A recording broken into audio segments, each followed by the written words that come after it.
আচ্ছা, সবাই অপেক্ষা যেটা করেছেন সেটা হচ্ছে যে আমার একটু কাজ ছিল, আর দ্বিতীয় কথা যেহেতু প্রচারণা শুরু হয়ে গেছে, রাস্তায় প্রচণ্ড যানজট ছিল, আর আমি বসুন্ধরা এরিয়া থেকে আসছি।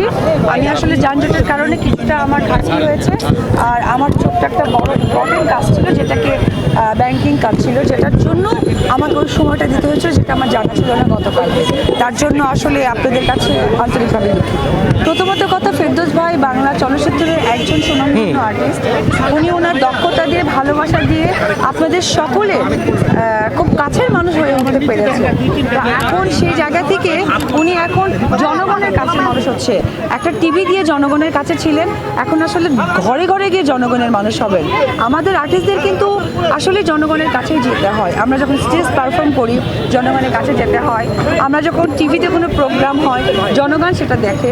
আমরা যখন কোনো সিনেমা করি, সেটাও জনগণের পকেট থেকে টাকা দিয়েই দেখা হয়। নির্বাচনের মাঠটা হচ্ছে জনগণ কতটা সুখে থাকবে, কতটা প্রবলেমে আছে, সেটাকে ঠিকঠাক করে দেওয়া, এটা জনগণের কাজ। ফেরদৌস ভাই ঠিক সেই কাজটাই করছে।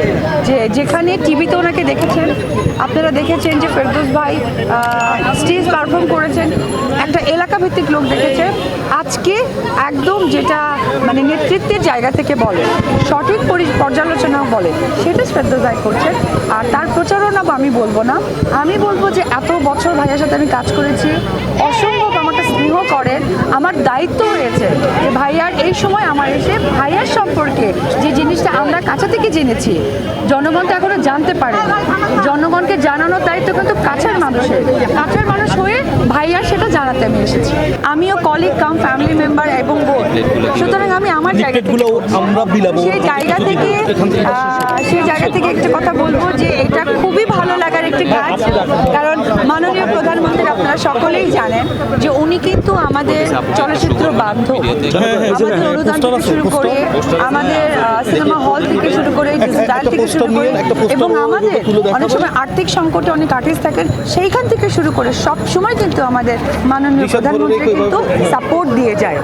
ফেরদৌস ভাই আমার কাছে মনে হয় যে একটা আদান প্রদানের জায়গা হয়ে দাঁড়িয়েছে আমাদের সাংস্কৃতিক জায়গা থেকে। কারণ যে জিনিসগুলো হয়তোবা আমরা অফিসিয়ালি আমাদের মাননীয় প্রধানমন্ত্রীর কাছে গিয়ে পৌঁছে দিতে পারবো না, আমার মনে হয় এই অফিসিয়াল ওপিনিয়নের জন্য ফেরদৌস ভাই একদম পারফেক্ট একজন।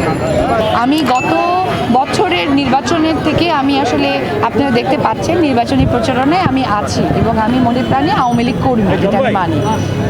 তো যারা তৃণমূল থেকে বলছেন 100% তাদেরকে আমি সাপোর্ট করি, এবং যারা অভিনেতা অভিনেত্রী আসছেন, হ্যাঁ অভিনেতা অভিনেত্রীর জায়গাটা হচ্ছে আমরা যেমন কি হয় বিজ্ঞাপন করি, একটা ক্রিম বা একটা প্রোডাক্ট সামনে আনি, তখন কিন্তু জনগণ বিশ্বাসের জায়গাটা নিয়ে আসে।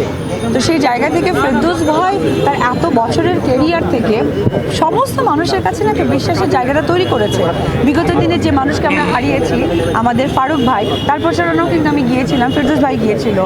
তারপর আমি ভুল না করে থাকলে আমাদের কবরী আপা, আমাদের সুবর্ণ মোস্তফা আপা গতবার সংরক্ষিত মহিলা আসনে ছিলেন, তো আমাদের তারানা হালিম ম্যাডাম। তো এই যে সাংস্কৃতিক কিছু কিছু মানুষগুলো মুখগুলো আছেন, আপনি খেয়াল করে দেখবেন ওপার বাংলাও কিন্তু এরকম সেলিব্রিটি মুখগুলো আছে। তো কিছু কিছু জায়গায় না আসলে আমরা কিন্তু মানুষ, আমাদের যেমন খাদ্য, বস্ত্র, স্বাস্থ্য, বিনোদন সব কিছু দরকার, এটাও কিন্তু একটা বিনোদনের জায়গাও দরকার। যেমন মমতাজ আপা আছে, আপনি খেয়াল করে দেখবেন যে মমতাজ আপা মানে আমরা কিন্তু মাথায় একটু হলেও আসে যে কোনো একটা গান শুনতে পারবো, এই যে একটা কালচারের ব্যাপার। তো এই সব কিছু মিলে না, মিলেমিশে আমরা গণতন্ত্র। যারা তৃণমূল থেকে আসছে তাদেরকে আমি সাধুবাদ জানাই, কারণ তারা না হলে রাজনীতির মাঠ কখনোই সমাজে, এই যে আপনারা যারা আছেন ওই ক্যামেরার বিনোদন যে নামটা যুক্ত হতো না।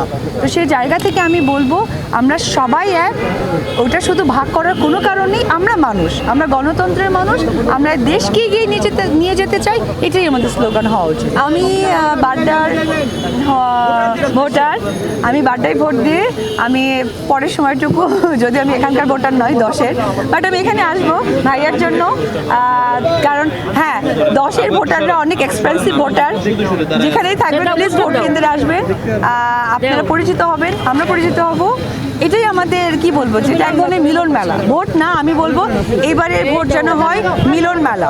মিলন মেলার মধ্য দিয়ে যেন আমরা সুন্দর আবার একটি ডিজিটাল বাংলাদেশ গড়াতে সহযোগিতা করতে পারি। কারণ আমাদের শান্তির দেশ। আপনি খেয়াল করে দেখবেন, এই যে আমি খুব দ্রুত আসতে পেরেছি, যতটুকু জ্যাম পেয়েছি, যখন আমি এলিভেটর এক্সপ্রেসে উঠেছি, আমি কিন্তু জাস্ট 7 মিনিটে আমি নেমে গেছি। তো এই যে ডিজিটাল হচ্ছে, এই যে আমাদের যাতায়াত ব্যবস্থা, আমাদের এভরিথিং, সব কিছু, আমি সিনেমা মানুষ বারবার সিনেমায় আসে, আমাদের যে সিনেপ্লেক্সগুলো হচ্ছে, সব কিছু যখন ভালোর দিকে যায়।